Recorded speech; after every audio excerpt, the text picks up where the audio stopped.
Me llamo Carlos Moya, soy profesor en el seminario de Ipswich y me congrego en la iglesia de Castelldefels, de la que hoy me acompañan Eva, mi hijo pequeño, y Mía, mi hija mediana, y el mayor está en la iglesia de Castelldefels porque tiene algunas responsabilidades allí, no ha podido acompañarnos en esta mañana, así que le echamos mucho de menos, pero bueno, él tiene ya sus responsabilidades. Están preparando un viaje misionero a Portugal los jóvenes de la iglesia de Castelldefels y bueno, orad por eso también. Me da mucha alegría poder volver a estar con vosotros en esta mañana y poder compartir de lo que el Señor ha puesto en mi corazón para con esta iglesia, que la verdad que le tengo estima. Debo deciros que me cuesta mucho, siempre lo digo, salir de mi iglesia e ir afuera a otra congregación porque me gusta estar siempre en la iglesia y ver lo que ocurre. Echo de menos a mi iglesia, pero sí que tengo bastante estima y carga por esta congregación, así que me da un montón de alegría poder acompañaros y espero que, como a mí, ¿verdad?, que el Señor nos hable por medio de su palabra, y mi oración es que el Espíritu Santo pues se encargue de tocar nuestros corazones para que podamos conocer mejor al Señor, acercarnos a Él, quizá ser animados, si así lo necesitamos, exhortados a lo mejor, corregidos, si es eso, esa nuestra necesidad, y como iglesia también estimulada a seguir a Cristo en unidad, lo que Él tiene para esta iglesia aquí preciosa en Vilafranca. Pues vamos a ver un texto que se encuentra, como he dicho anteriormente, en Marcos 4. El capítulo 4 de Marcos es un texto muy conocido, obviamente. Seguramente muchos de vosotros lo habéis leído un montón de veces, lo habéis estudiado.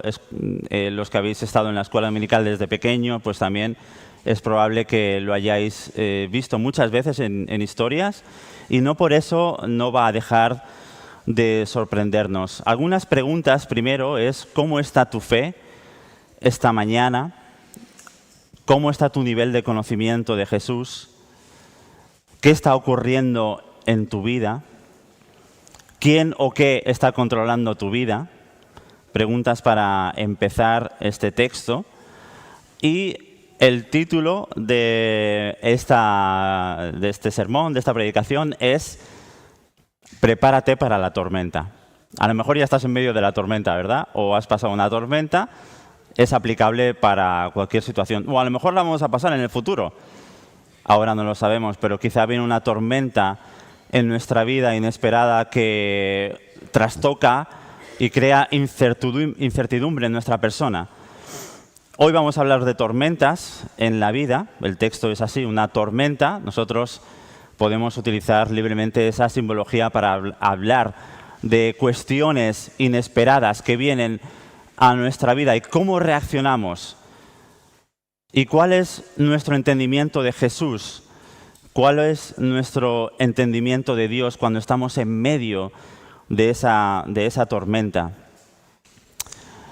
Me gustaría animaros en esta mañana a que, y sería un poco la idea principal de todo este sermón, es que confiemos plenamente en Jesús en medio de nuestras tormentas que pueden haber en nuestra vida, pues Él tiene autoridad y control sobre todas las cosas. Vamos a leer el pasaje, Marcos 4, 35 al 41.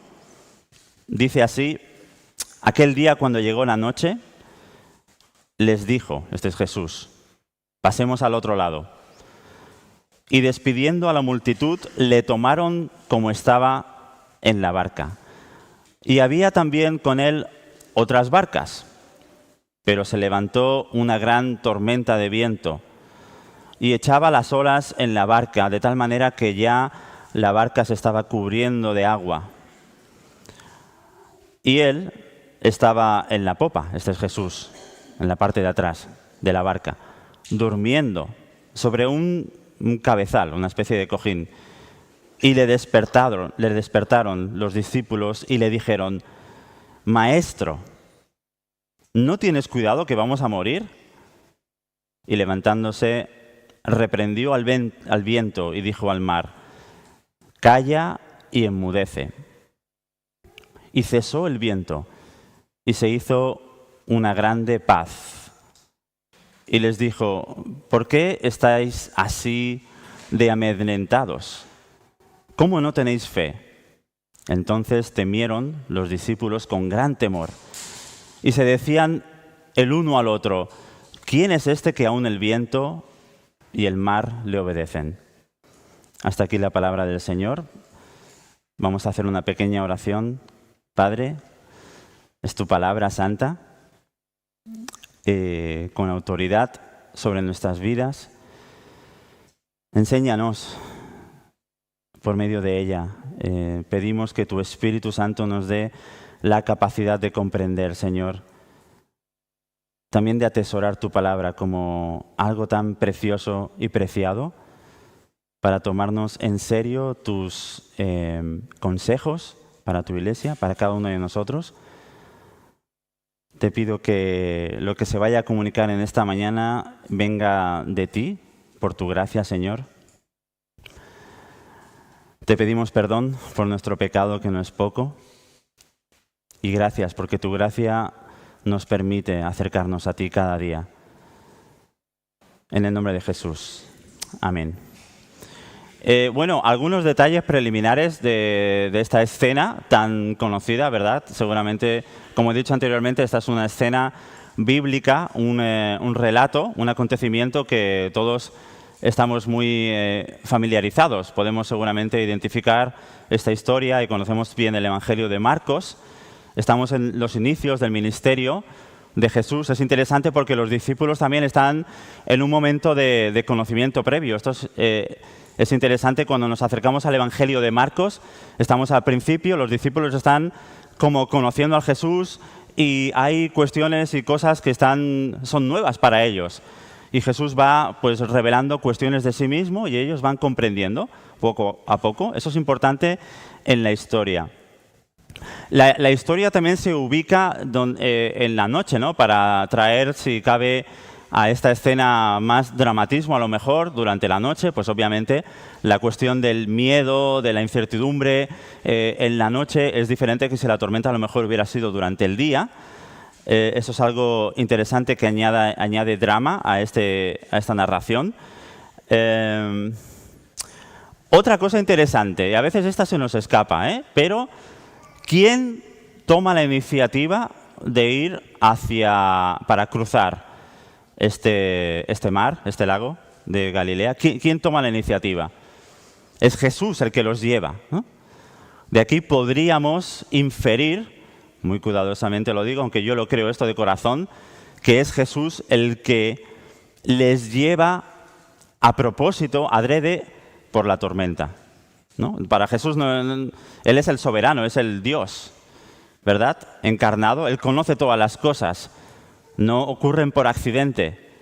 Él les lleva por medio de la tormenta porque seguramente pensamos que tiene una lección para la vida de los discípulos, para su desarrollo espiritual, para que puedan conocerle mejor, para ver cómo reaccionan ante las adversidades. Es Jesús el que toma la iniciativa para llevarles. Y los discípulos pues son personas que están aprendiendo, están siendo educados en la fe por su maestro y, como digo, van a ver algo nuevo de la persona de Jesús. Otros detalles importantes. Es el primer milagro registrado en el Evangelio de Marcos que hasta ahora, conocéis, ¿verdad?, el Evangelio de Marcos, que es un tanto rudimentario, en el sentido que es el Jesús en acción, no tiene el Evangelio de Marcos no tiene grandes discursos, pero sobre todo se centra en la acción de Jesús, en cómo Él va sanando a enfermos, curando a personas, quitando demonios de las personas.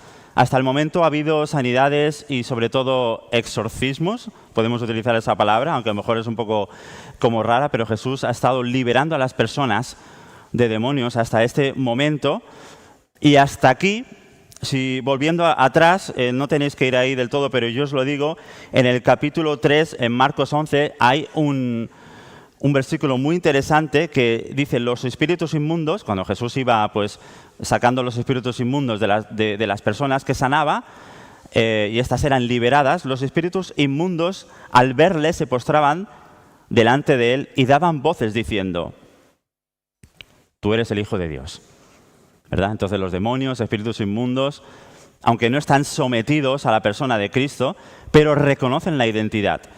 Y lo irónico aquí es que, sin embargo, vamos a ver a lo largo y ancho de todo el Evangelio de Marcos, si recordáis, que los discípulos que están tan cerca de Jesús no son capaces de ver esa realidad. Por momentos sí. En Marcos 8, la declaración de Pedro es un momento álgido en el Evangelio de Marcos, donde Pedro dice: tú eres el Hijo de Dios, eres el Cristo. Eso es importante.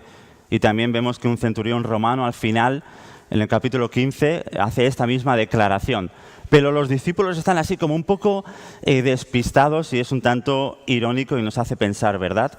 A veces podemos pensar que estamos cerca de Dios y no le vemos, y sin embargo otros pueden identificarlo.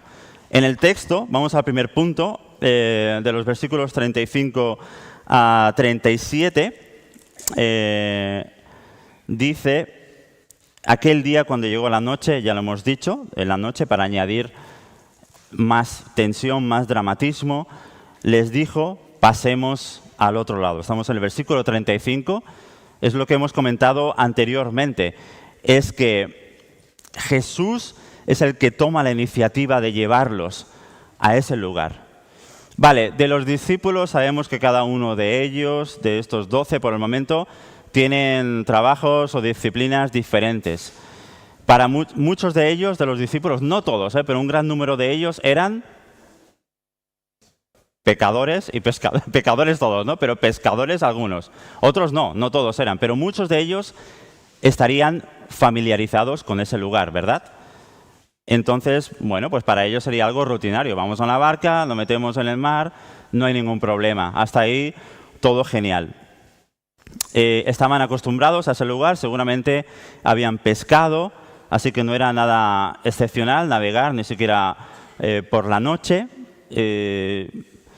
Pero algo va a ocurrir, ¿verdad? Parece que Jesús se los lleva para huir un poco también de las masas, descansar. Versículo 36, despidiéndose de la multitud, le tomaron como estaba en la barca. Habían también otras barcas por allí. Versículo 37. Pero se levantó, como hemos dicho, una gran tempestad de viento y echaba las olas en la barca de tal manera que ya anegaba. Significa que había tanta agua en la barca que como que se estaba hundiendo, ¿no? Es una cuestión bastante dramática. No era algo inusual que hubieran tormentas de este tipo en este lugar, porque sabemos que por el tipo de las montañas que hay alrededor y lago que está como por debajo de lo que es la altitud del mar, era bastante usual que hubieran tormentas fuertes e inesperadas. Sí que da la impresión que esta es una tormenta muy fuerte, pero como digo, no es algo inusual que se levantaran tormentas en ese lugar, porque era un lugar bastante habitual donde hubieran tormentas. Esta barca seguramente podría medir entre 11 y 13 metros de largo. Hace unos años fueron descubiertas algunas barcas que corresponden al contexto del siglo I, del área de Judea y de Samaria. Son barcas grandes de pescadores y bien preparadas. Sin embargo, había tanta agua, ¿verdad?, que estaba ya como hundiéndose, y los discípulos, que muchos de ellos son pescadores, empiezan a tener miedo, ¿verdad? Y ese es el primer punto que quería comentar con vosotros, que es aceptar el reto de lo inesperado, ¿verdad? ¿No te da la impresión que a veces en la vida vienen cuestiones inesperadas, ¿no? Como un reto, como tormentas que tú nunca hubieras previsto? Muchas de ellas son seguramente desagradables y no te las esperabas. Pueden ser situaciones personales, familiares, en comunidad. Viene algo que te sientes como que esto no lo soporto. El agua ya, por decirlo así, simbólicamente, llega y tú estás intentando sacar la cabeza hacia arriba para coger aire, para poder navegar la situación que ha venido a tu vida. Puede ser a título familiar, a título individual, a título, lo que sea, laboral, en tu relación espiritual con Dios, cuestiones que están ocurriendo en tu vida. Puede ser a nivel comunitario, una tormenta que digas, ¿podemos respirar? Que ves el agua que está cubriendo todo y piensas que va a pasar lo peor. Debemos aceptar el reto de lo inesperado y debemos confiar en el soberano Dios, Jesús, Dios encarnado, que nos ha llevado en su soberanía por ese lugar. ¿Cómo cambia, verdad, la problemática? No digo que Dios, porque muchos de nosotros por nuestro pecado es verdad que nos metemos en líos y en cuestiones y producimos dolor en nosotros mismos, en las personas que nos rodean por nuestras malas decisiones, por nuestro egoísmo. El pecado es una realidad que se palpa sobre todo en lo relacional. Pero aún así Él sigue siendo el soberano, el que controla todos los tiempos, el que no se le escapa nada y el que ha permitido esa tormenta incluso en nuestra vida. Entonces cambia un poco la perspectiva. Debemos aceptar y abrazar la tormenta que está ocurriendo en nuestra vida, porque seguramente el soberano tiene algo que enseñar, algo que revelar. Podemos ganar una mayor apreciación de la realidad de Dios para nuestra vida. Dios va a trabajar. A lo mejor no lo entendemos, a lo mejor no nos gusta, pero Dios trabaja en nuestras vidas de maneras inesperadas y misteriosas. Y muchas veces a través de tormentas, ¿verdad? De situaciones que son complejas, de lo inesperado, de aquello que menos deseabas que te pasara, pudiera pasar u ocurrir. Pero Dios sigue siendo el soberano. Pensad que, por ejemplo, para estos discípulos que estaban con Jesús en la barca, seguramente estarían pensando, ostras, hemos estado ya un tiempo con Jesús, es verdad que al inicio, pero Jesús ha estado sanando, tiene poder, ha quitado demonios de las personas. ¿Y cómo es posible que nosotros, estando con Él, nos ocurra esto? Y esto es una pregunta para cada uno de nosotros como cristianos, como seguidores de Jesús, que es una ecuación un tanto complicada. Dices, Jesús está conmigo y viene esta tormenta. Y te preguntas, ¿cómo es posible, ¿no?, que Jesús estando conmigo venga esta situación? Bueno, realmente cuando estudias los evangelios a profundidad te das cuenta que Jesús nunca nos ha prometido que todo vaya a ser un caminito perfecto, ¿verdad? De flores, y es todo lo contrario, ¿verdad? Llevar la cruz, que es lo que sería la esencia, el corazón, la matriz del evangelio, significa negarse a sí mismo y es un camino de dificultades realmente. Eso entra dentro de lo que es el discipulado. Eso es importante si estás comenzando en tu caminar con Jesús, tenerlo en cuenta, ¿no? Porque a veces damos discipulados al principio de cuando uno va a empezar su navegar con Cristo y contamos las cosas bonitas, que es verdad, pero hay cosas que son inesperadas, de dificultad, de negarse a uno mismo, que hay que prepararse y hay que entender, porque nos enfrentamos a una aventura donde vienen retos inesperados. Incluso para los discípulos, para muchos de ellos, en lugares como el mar, que era un lugar conocido para ellos, todo cambia, ¿verdad? Y Dios nos tiene también de esa manera. En el mismo lugar donde vamos a estar cada día, con Jesús, el escenario todo cambia. Se levantan diferentes retos. que debemos aceptar en nuestra vida. Como padres, ¿verdad?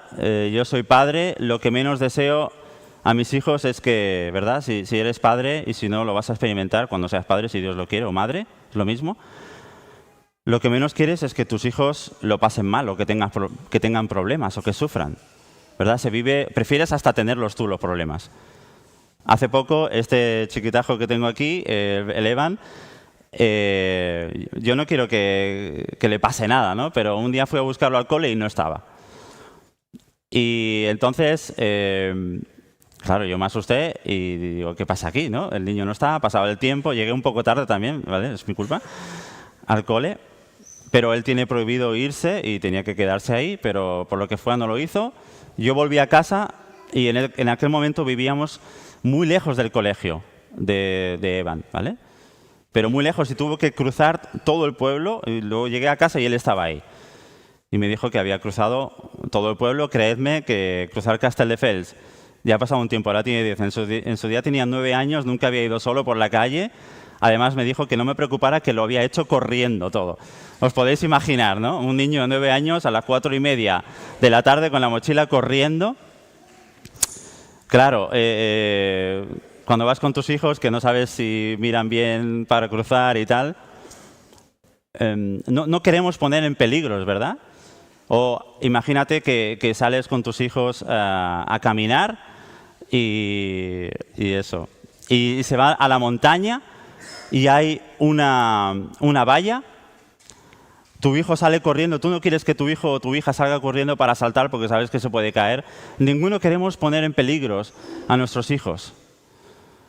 Dios parece que lo ve un poco diferente, no sé qué pensáis. Yo lo digo así de una manera para haceros pensar. Dios no es alguien que nos hiperproteja, ¿verdad? Nos deja como una vida amplia en su soberanía y nos pone en situaciones que son realmente complejas y complicadas de navegar. Y por sus fuerzas nos permite, ¿no? Un niño que por fin vaya solo crece, ¿verdad? En algún momento nuestros hijos tienen que volar y tomar sus decisiones, enfrentarse a un semáforo, a un paso de cebra, a una decisión en la escuela, cuando todos sus amigos estén pues teniendo relaciones y ellos estén en la universidad o en el instituto ya realmente, ¿verdad? Estarán solos ahí, tendrán que tomar las decisiones ellos mismos, en un mundo que va en contra. Dios nos deja ahí y nos da el poder en su soberanía de tomar decisiones y de estar en peligros. Aceptemos el reto porque es una aventura. Jesús nos pone en escenarios cotidianos de vida que pueden volverse mayores retos de nuestra vida, como para estos pescadores que estaban y tenían miedo. Seguimos al segundo punto. Os sigo, Iglesia de Vilafranca, con mucho amor. Confiad, me lo digo para mí mismo primeramente, que obviamente también tengo mis retos y mis dificultades, ¿verdad? Como todos. Me lo digo a mí, confía plenamente en Jesús en medio de la dificultad, en medio de la tormenta, porque Él tiene la autoridad y control sobre todas las cosas. A partir del versículo 38-39, fijaos, ¿no? Ya ha ocurrido la tormenta. A partir del versículo 38-39 sería el segundo punto, acepta el reto de lo imposible. Vemos que Jesús estaba en la popa, nos dice el texto. Es una historia bastante divertida, irónica y que tiene cuestiones.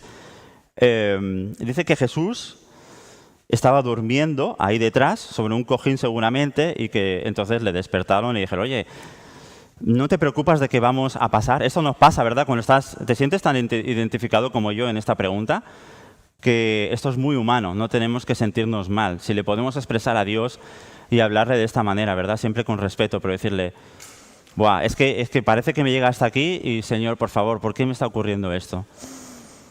Dios permite que nos expresemos de esta manera. Jesús le va a reprender, obviamente, también por su falta de fe y de entendimiento, pero forma parte del proceso. Somos discípulos, estamos siendo educados.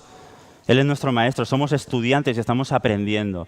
Hay lugar para las preguntas, hay lugar para nuestro desarrollo personal y espiritual sobre todo. Pero ¿no es gracioso que Jesús, dentro de esta barca enorme que podría ser de 11, 12 metros, lo que fuera, está detrás, en la popa, que es el lugar donde se ponían las cosas que no tienen importancia? Es muy curioso, se pone detrás. El que está detrás en la barca es como que no va a hacer nada, que está ahí como de paquete, ¿no? Como ahí, encima además está durmiendo. Es una escena, el creador del universo, Jesús, ¿verdad? Jesús es el creador. A través de su voz ha sido creado todas las cosas. En Hebreos, en Juan 1, se expresan, en Colosenses también, se expresa, ¿verdad?, a nivel cristológico la realidad de este Jesús que por medio de su voz crea, hace posible, la creación está sujeta a Él. Él tiene potestad, este creador de todas las cosas está humanado en este momento, ha dejado la eternidad para convertirse en uno de nosotros y poder comunicarnos el mensaje precioso del Evangelio, que como pecadores, ¿verdad?, en nuestra oscuridad, en nuestro vacío, el único que puede llenar eso es Jesús. No hay otra cosa. Solo Jesucristo puede llenar tu vacío. Pues Él está durmiendo ahí detrás y la tormenta parece que es brutal. Y Él está, sin embargo, durmiendo, ubicado en esa parte que no tiene ninguna función especial. Y entonces no tienes cuidado de que vamos a morir. Entonces dice, se levanta Jesús y dice en el versículo 39, levantándose, reprendió el viento. Él es el creador, hemos dicho. Jesús, por medio de su palabra, crea todas las cosas. Tiene la capacidad de alterar, obviamente, también el mundo natural, porque Él es el soberano y creador. Como digo, este es el primer milagro registrado en el Evangelio de Marcos, que no es en una sanidad, en un exorcismo, es en la naturaleza, se ve su poder porque Él es obviamente el soberano y el creador de todas las cosas. Dijo al mar, calla, enmudece, y cesó el viento y se hizo una gran paz.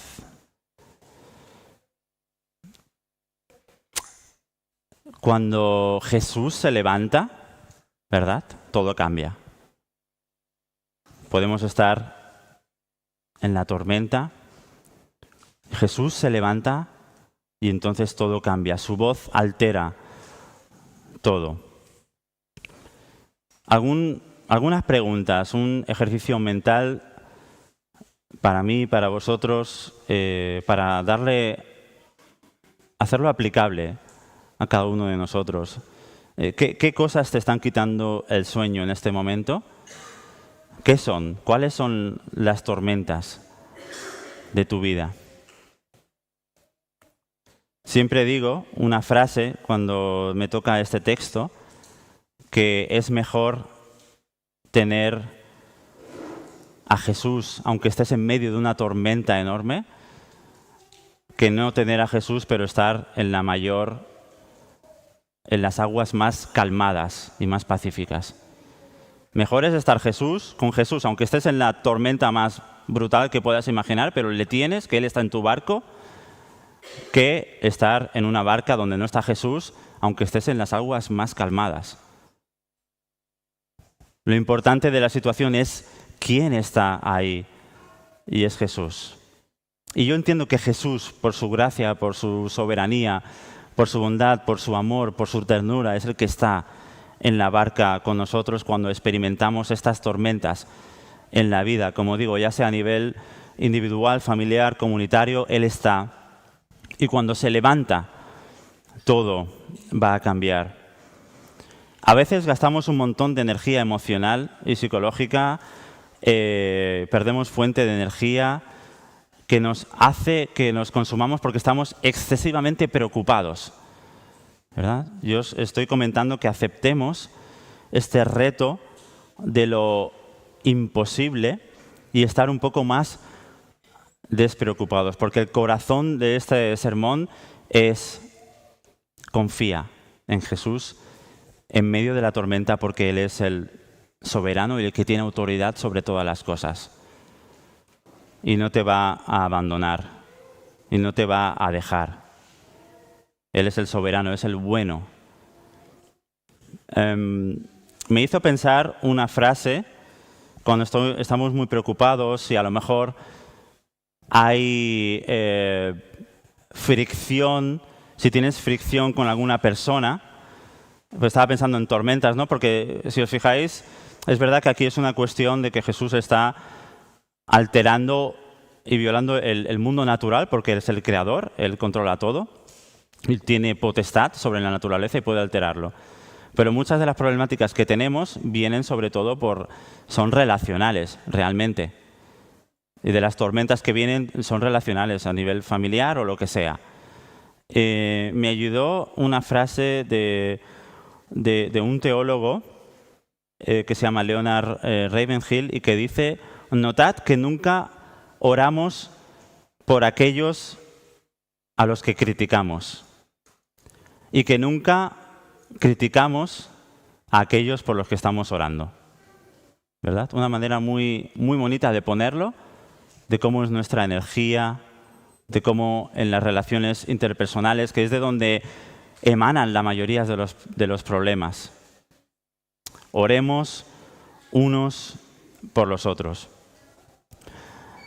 Y la pregunta aquí, ¿no tienes cuidado de nosotros que vamos a morir? ¿Alguno de vosotros ha estado en peligro de muerte alguna vez? Ninguno. Yo creo que una. No sé si muerte, pero me hubiera desfigurado. Lo voy a contar, venga. Será la última historia que cuente. Yo crecí en Martorell. Bueno, en Barcelona, pero luego en Martorell. El pueblo no es el pueblo más chulo del mundo. Vilafranca es más bonito. Además, siempre lo digo, cuando Vilafranca, yo me saqué el carnet aquí de conducir, así que es un pueblo top. Todos los que estamos en Martorell, Vilafranca, estamos como súper asustados porque, wow, peor ir a Barcelona. Bueno, yo crecí en Martorell y trabajaba de cartero. Y en un vecindario así de nivel un poco más escaso y más problemático, siempre había un perro muy, muy peligroso. Y todos los carteros decían: cuidado con ese perro, que como esté suelto, son de esos perros que... Es que no me acuerdo otra vez siempre la marca. Los perros no tienen marca, tienen raza. No me acuerdo la raza de perros. ¿Sabéis los perros estos que salen en las películas que salen y que tienes que echarles un cacho de carne para que... Pues de ese tipo de perro, pero además enorme. Y en algunas ocasiones era como que estaba liberado por allí. Y si te encontrabas con eso era muy peligroso. Un perro. Y una vez me tocó ir iba con la moto, era una subida hacia arriba, yo fui con mi moto, tenía que entregar una carta en un lugar así de residencial, así con casas un poco más viejas. Y cuando llego arriba, cuando era una cuesta, y a medida que voy subiendo veo que viene ese perro, el perro que yo nunca había visto, de que me habían hablado en mi oficina, de un perro muy peligroso. Y veía como corriendo de una manera... Bueno, tú sabes cuando un perro viene moviéndote la cola para acariciarlo y cuando viene a morderte, ¿no? Pero brutal, ¿eh? En serio. Y no sé por qué en ese momento yo paré la moto y me quedé parado, súper estático, el perro venía hacia mí. Y yo digo, ya está, yo ya me veía en las noticias, cartero, devorado por no sé qué, ¿sabes? En serio, es que pasan muchas cosas por tu cabeza. Y en ese momento, vale, parte triste de la historia. Aquí, perdonadme los que a lo mejor tenéis mucha estima. Yo tengo perro y tengo mucha estima. Pero de la nada, de verdad, apareció un perrito súper chiquitito, con dos moños así, blanquito. Se cruzó por el medio, entre la moto y este perranco que venía a... Yo creo que me hubiera desfigurado, pero sí que tuve miedo. Y entonces pasó por ahí y entonces el perro se cogió al perrito pequeño y vamos, no os puedo explicar. Pero el perrito pequeño parecía un trapo, movido de un lado para otro. No para recrearnos en la violencia, pero para mostraros que este perro no venía hacia mí para... Además era muy grande. con buenas intenciones, ¿no? Pero se puede ver en esta historia que es un poco... Yo siempre he pensado cómo Dios al final provee, ¿no? Obviamente ha tenido que pagar otro. Me recordaba mucho a la cruz y a mi estado como pecador, ¿no? Que la ira de Dios recae sobre nosotros porque somos pecadores. Y que en ese momento que piensas que está todo perdido, ahí aparece Jesús, quien es el que recibe la ira de Dios para que para nosotros salgamos victoriosos y seamos vistos como buenos y limpios delante de Dios. Cristo ha intercedido por nosotros, se ha puesto en medio, ¿verdad?, de esa ira, como ese perro que venía a devorarnos. De igual manera que nosotros somos como pecadores, lo único es, si la cruz de Cristo se pone en medio, es aquello que permite que salgamos victoriosos. Es algo que viene de Él. Pues aquí estos tuvieron miedo y parecía que no había una solución, pero Cristo, Jesús, es el que cuando habla e interviene, todo se calma y hay una solución. En muchas ocasiones quizá pensáis que Dios está dormido en tu vida, en tu familia, en tu iglesia, que no se interesa por nuestra situación. Pero como digo, mejor es tener a Jesús en tu barca dormido, aunque haya una tormenta horrible, que estar en una barca placentera, en las aguas más calmadas, pero que Él no está en esa barca. Es mejor tenerlo a Él. Acepta el reto de lo imposible. Confía plenamente en Jesús. En medio de nuestras tormentas, Él tiene la autoridad y el poder sobre todas las cosas, ¿verdad? Hay de cuando se levanta Jesús y Él se levanta. Cuando se levanta, ¿qué ocurre, verdad? Todo cambia. Confiamos que Él se levanta en medio de las tormentas. Y último punto, a partir del versículo 40, en el 39 se nos ha dicho que entra una paz terrible en el mar. Y les dijo, ¿por qué estáis amedrentados? ¿Cómo no tenéis fe? Entonces temieron con gran temor y se decían el uno al otro, ¿quién es este? Que aún el viento y el mar le obedecen. Esta pregunta de quién es este es algo que Marcos va a utilizar para que, claro, nosotros estamos leyendo un extracto de este libro. El libro tiene una narrativa más amplia y Marcos ha elaborado este escrito registrando acontecimientos de Jesús para impulsar a las personas que lo leen a que crean que este Jesús es el Cristo prometido, el Mesías. Y todo lo que está escrito viene para que las personas que lo lean puedan decir, este es el Cristo, este es el Mesías, porque hace cosas que son típicas o son las cosas que debería hacer el que es el Cristo prometido en las profecías del Antiguo Testamento.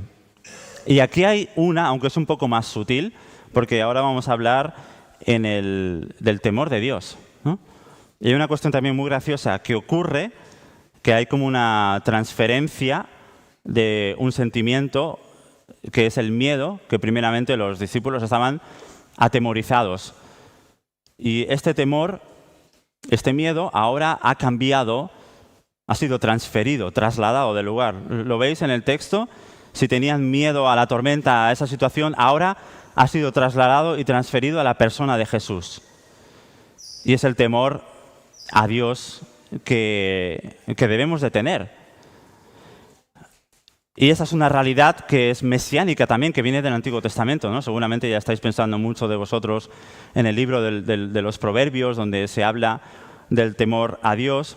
Aquí hay algo de miedo. Sé que hay muchos pensadores cristianos, muchos teólogos, muchos predicadores que cuando se hablan del temor de Dios, como que nos cuesta porque tenemos una versión de Dios como muy amorosa y que algunos otros temas como son la ira de Dios, el temor, que puede ser miedo también en alguna ocasión, aunque muchos dicen, ¿verdad?, que el temor de Dios es no tenerle temor, que tenemos confianza en Él.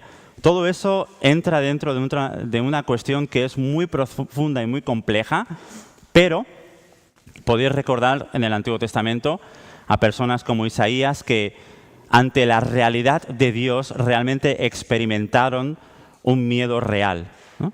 Por su santidad. Yo no quiero transmitir aquí que nos tengamos que acercar a Dios con ese miedo extremo, porque creo que Dios es a la vez el más tierno, el más amoroso, el que perdona todos los pecados, el que se dirige, el que toma la iniciativa a nosotros para abrazarnos y para reconquistarnos y también para, de alguna manera, renovar nuestra fe. Él es el más tierno, es el Padre, ¿verdad? Corre cuando el hijo pródigo viene. Sé que es una parábola y que tenemos que tener cuidado a la hora de interpretarlo, pero la idea es que Dios se alegra cuando alguien viene arrepentido por su pecado y que Dios es amor. Es uno de los temas principales, por ejemplo, del Evangelio de Juan y de toda la Escritura, obviamente. Pero también no es excluyente esta realidad. Hay momentos en que si se nos da una visión clara de Dios, este mismo Juan, que escribe su Evangelio, cuando está escribiendo Apocalipsis y tiene una visión, cuando se le da una visión majestuosa de la realidad de Dios, en ese momento no está pensando, ¡oh, Dios es amor! Dice, madre mía, qué miedo tengo, ¿verdad? Voy a caer como hombre muerto, no soy digno de estar aquí, porque la santidad de Dios es abrumadora para la persona. Y luego nos calmamos, ¿no? Porque luego comenzamos a entender. Sí que me gustaría transmitir que es importante que guardemos este equilibrio en nuestro conocimiento de Dios, porque a veces me da la impresión de que nuestras decisiones o la manera que vivimos, en el cristianismo aquí en Cataluña, como que se toma muy a la ligera, como que a veces no se da la seriedad que se ha de dar a cuando estamos siguiendo a Dios, ¿verdad? ¿Cómo sabemos si una persona teme a Dios o no? Seguramente por las decisiones que está tomando, ¿verdad? Por cómo trata a otros. Fe también. Hay dos temas aquí que son la fe en Dios y el temor a Dios. La fe no es un amuleto, no es utilizar a Dios para conseguir tus propios beneficios, sino que es un conocimiento íntimo y profundo y de devoción a la persona de Dios. Y por último, otra vez, el temor. Vigilemos, hemos de vigilar cómo vivimos, ¿verdad? Esta situación a los discípulos les ha causado, han visto algo en Jesús que quizás es nuevo para ellos, le han identificado como aquel que se ha de temer, hace cosas impresionantes y eso seguramente va a cambiar la vida para ellos también. Y en esta mañana me encantaría si pudiéramos al menos reflexionar también en las decisiones que vayamos a tomar a título personal. ¿Es esta una decisión que estoy temiendo a Dios en esta decisión o me estoy tomando a Dios a la ligera? Como si, bueno, puedo vivir un poco como me dé la gana y Dios al final me va a perdonar y bueno, como Dios es un Dios de gracia y amor, pues bueno, voy haciendo total. Esto es muy peligroso, ¿no? Debemos de tener una realidad, un entendimiento equilibrado de quién es Dios. Cuando ellos han visto lo que ha hecho Jesús, no lo podemos adornar, han experimentado miedo y eso es una realidad de Dios importante para nuestras vidas porque nos impulsa a vivir bien y es verdad que entonces el temor poco a poco se va esfumando, pero nuestras decisiones están ancladas en la realidad de Dios. Acepta el reto de temer a Dios. Confía, voy a repetir por última vez el corazón de todo este sermón, confía plenamente en Jesús en medio de la tormenta, ya sea de carácter personal, familiar, eclesial, comunitaria. Si hay una tormenta, confiad plenamente en Jesús, porque Él tiene autoridad y control sobre todas las cosas. Acepta el reto de lo inesperado, acepta el reto de lo imposible, ¿verdad? Porque Cristo, Dios, es el Dios de lo imposible, el que puede revertir, ¿no? Como una tormenta, la puede revertir. Y acepta también el temerle a Él a medida que vayas tomando decisiones en tu vida, confía plenamente en Él. Padre, gracias por tu palabra. Confiamos que tú te levantas en medio de la tormenta de nuestra vida para cambiarlo todo. Tú tienes autoridad y soberanía, permites incluso la tormenta y sirve también para que a lo mejor nos acerquemos más a ti, ganemos una mejor comprensión de quién tú eres. Y Padre, qué privilegio poder estar con mis hermanos y hermanas de Vilafranca, una iglesia que amo y que deseo que pueda seguir construyéndose en base al fundamento de la unidad y que puedan todos ellos juntos tomar decisiones que estén ancladas, aun aunque haya tormenta, en medio del temor hacia ti, Padre. Que pido tu bendición para esta preciosa congregación, que tú la has escogido para que sea testimonio, que sea luz, un canal de bendición para este vecindario, para este pueblo, y preservar esta iglesia, la unidad, es esencial para poder tener un impacto con tu evangelio alrededor, Señor. Gracias, confiamos en ti, en todo, te damos las gracias. Cuida de los líderes, de aquellos que están en posiciones, que están tomando decisiones, en cada familia representada, que tú seas el soberano, el que temen en medio de la familia, y el que adoran, y el que aman, y al que sirven, Señor. Gracias por todo, en el nombre de Jesús. Amén.